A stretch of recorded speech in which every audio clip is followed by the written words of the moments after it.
Welcome back, everyone. We're diving into the world of pebbled leather today. It's everywhere, but there's a lot more to it than meets the eye. Yeah, it's got a fascinating history, and it's pretty versatile too. More than people realize, I think. So let's start with the basics. What exactly is pebbled leather? Well, it's pretty much what it sounds like, right? It's leather with that bumpy pebbled texture. But here's the thing. It's not limited to just one type of leather. Oh, you mean it can be like different kinds of leather? Exactly. You can find it on all sorts of leather. Genuine A&D faux, actually. Whoa, hold on. We're jumping ahead to the real versus faux thing already. Sorry, I got a little excited. I get it. But before we go there, I found this really cool story about how pebbled leather might have been discovered. Oh, I think I know what you're talking about. The Scottish tanner. You got it. The story goes that this tanner accidentally left some hides on his rocky workshop floor. Weeks later, he comes back, and the bottom hide had taken on the texture of the stones. Pretty wild, right? Definitely a happy accident, if it's true. It's funny, too, because Scotch green is another name for pebbled leather. Maybe a little clue there. Oh, that's right. I forgot about that. But here's what we know for sure. The actual process of creating this pebbled texture was patented in the 19th century by a guy named C.T. Woodman. It happened in Boston. Right. Before that, it was done by hand. So his invention really changed things. It made it much faster and easier to make on a bigger scale, too.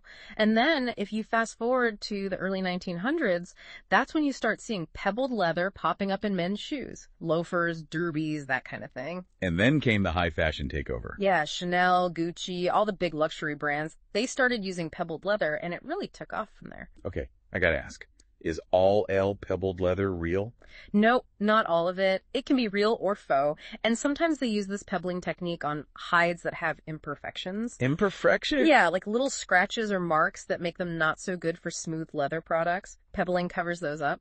It's pretty cool, actually. It's like giving those hides a second life. Yeah. So how do they make this texture? I gotta know. What's the process? For real pebbled leather, there are 4 main steps: tanning, dyeing, pressing, and finishing. Tanning, that's the first step for pretty much any kind of leather, right? Exactly. That's where you take the animal hide and turn it into the tough leather we all know. Then there's dyeing. That's what gives the leather all the different colors. It's not as easy as you'd think, though. I bet. I imagine dyeing a textured surface like that would be a challenge. Yeah, it can be. Think about it. Pebbled leather has all those bumps and grooves, so the dye has to get into all those tiny spaces evenly. And each hide is different, so getting a consistent color takes a lot of skill.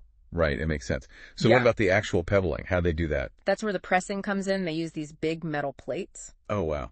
Like giant cookie cutters for leather. Pretty much, they have a reversed pebble design on them. So you press that onto the dyed leather with a lot of force, and bam, you get that pebbled texture. I bet those plates are massive. And what happens after they press it? That's the finishing stage. We treat the leather with stuff to make it more durable, things to protect it from scratches and water. Sometimes we add things for shine, too, or different effects, depending on what we're going for. So real pebbled leather is quite the process. What about the faux stuff? How do they get that texture? Well, faux leather is a whole different ballgame. It's all about mixing, extrusion, stamping, and finishing. Mixing and extrusion. Sounds a little more like chemistry class than leather making. It kind of is. You start with this liquid mix. It's got plastic materials and a bunch of other ingredients. And extrusion is like, well, imagine you're squeezing toothpaste out of a tube. Okay, so you basically create a sheet of, like, leather-like material. Yep. And then they can stamp it, emboss it, or even print it to get that pebbled look. The cool thing about faux leather is you can get tons of different colors and textures. And then, just like with real leather, there's the finishing process to make it tougher. It's making me think about all the places you see pebbled leather. It's not just shoes and handbags, right? Definitely not. It's all over the place. Well, we know it's in footwear. Shoes, boots, moccasins. Upholstery, too. Think about furniture, car seats, those cool bar stools you see in restaurants. Oh, and don't forget American footballs. People are always surprised by that one. It's all about function there, right? The pebbled texture helps the players grip the ball. Okay, so it's durable, stylish, and super versatile. Mm-hmm. But how do you keep it looking good? Any tips? Well, cleaning is key, whether it's real or faux. Just wipe it down with a damp cloth or a soft brush. But here's the thing, conditioning. Real pebbled leather needs to be conditioned to keep it from drying out. You're not going to tell me to condition faux leather, are you? I've learned that lesson the hard way. You got it. Conditioning faux leather is a no-go. It can actually ruin it. It's funny how something that seems like it would make sense can actually be totally wrong. Yeah, you gotta know the difference between the materials. Okay, so we've covered a lot about pebbled leather. We talked about the history, how it's made, the uses, the good stuff about it, and even some care tips.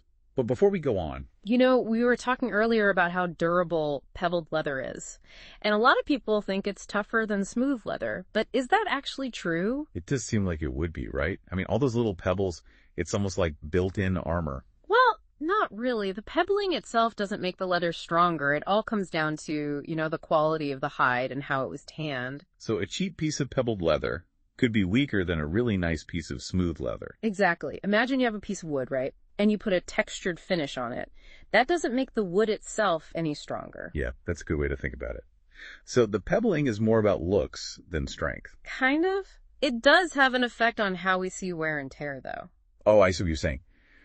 Like a scratch on smooth leather is going to stand out, but on pebbled leather, it blends in more. Right. It's not that it's tougher, but it hides the damage better. So pebbled leather isn't necessarily more durable, but it's better at hiding the wear and tear of everyday life. Yeah, pretty much. And that can be a big plus, especially if you want something that's going to last and still look good. Speaking of lasting, I've been thinking about the environmental side of things.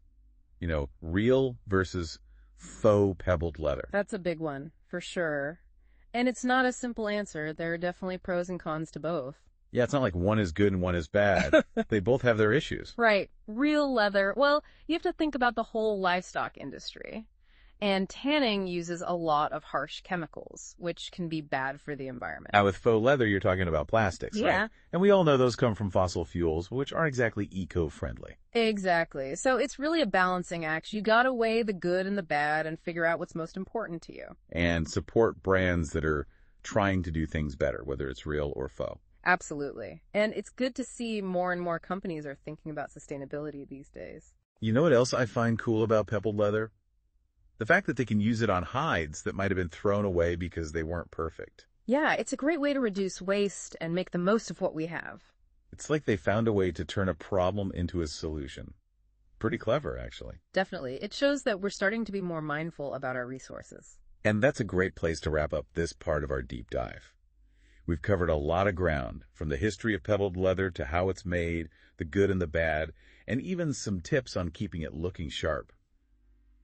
But before we move on, it's funny, as we've been talking about pebbled leather, I've been thinking about how we usually associate it with being, like, tough and rugged.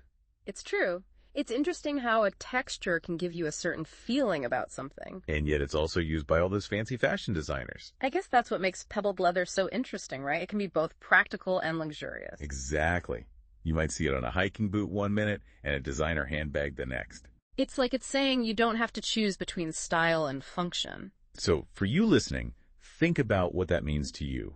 What comes to mind when you see pebbled leather? Does it make you think of strength and toughness? Or maybe something more sophisticated and elegant? Maybe it's a little bit of both. Just like us, right? We're all a mix of different things. Exactly. We'd love to hear your thoughts on this, by the way. Head over to our social media and let us know what you think. And remember, this is just the start of your journey into the world of pebbled leather. There's so much more to discover. Keep asking questions, keep exploring, and pay attention to the details. You never know what you might find. Thanks for joining us on this deep dive. Until next time, stay curious.